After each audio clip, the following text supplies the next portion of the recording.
You're like a snowflake, no two alike.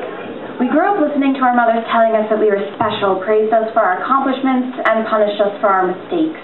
But this wasn't my mistake. He made me this way, and I never turned him into afraid of more pain and questions I didn't want to answer out loud. So he walks free while I hold hands with broken children, dragging their rag dolls behind them meet the chain gang of the 21st century, and my wrists have been bound for years.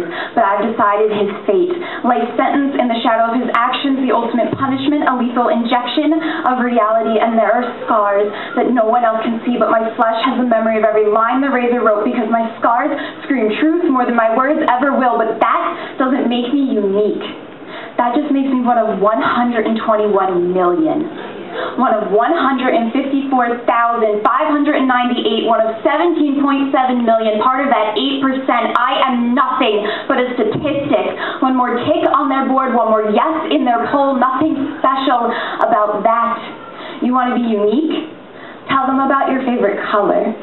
The contrast of red lipstick on the pillowcase in the morning, or the way the stars look in the velvet night sky. Tell them how stale death tastes the morning after you realized it cheated you.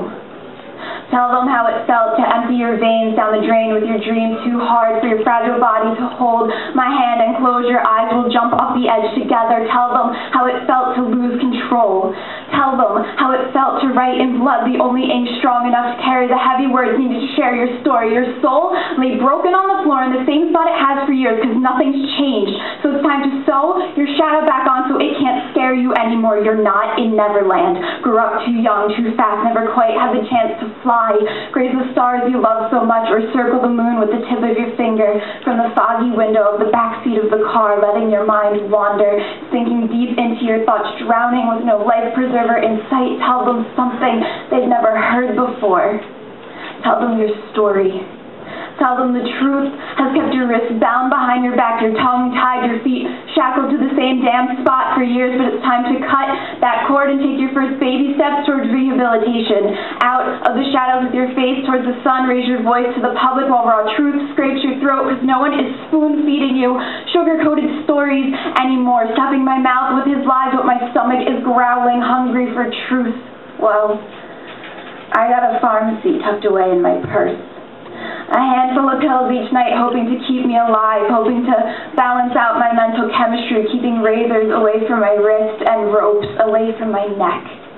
So I sit, cross-legged in the corner of my room with the photo book, searching my wrist for the faint pulse of my memory, but you cannot memorize someone from a photograph, and I can't even recognize that girl anymore because I let him have control. Dress me up, change me until I fit his definition of perfect, because I realized too late that no one ever loved a paper doll. And I know I'm not the first girl who broke the mirror because I didn't like what I saw until you came along and told me that damaged wasn't synonymous with broken. Didn't mean I couldn't be loved, made sure that bracelet was around my wrist so I always knew where hope was. You let me grow strong in your arms until I could stand on my own 2 feet, then took my hand just so I knew you were there. You can piece me back together, but I can still see the cracks, fault lines where my soul was broken. You can't change my past, but you can make my future better, so I'll give you the truth.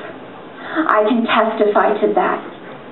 So I hope my story inspires you, breaks you, scars you, heals you. My story is one of importance, but my story is not unique.